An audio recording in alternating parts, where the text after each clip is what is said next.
So over here, you can see that I got a lot of objects. And if you want to, let's say, for example, group out certain objects that you want to use them as one single object, then what you can do is you can hold Shift on your keyboard and select all out the objects that you want to group.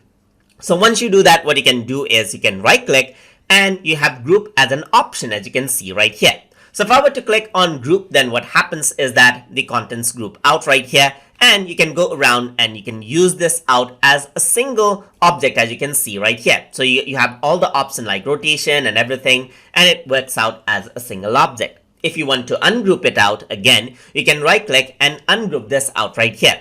You can also go around and then select out, let's say, two items right here, just like this. Let me right click and group this, and you can go around and then select both of these by holding Shift again, and by grouping this, you can see that these are two different groups. You can go around, select these out, and click on group right here again to group it out as a whole again. You can right click and ungroup this out, and you can see that they all separate once more. And that is how you can use the grouping and ungrouping option inside of Mural. So hope you guys learned something as always. And as always, please like, comment, share, and subscribe.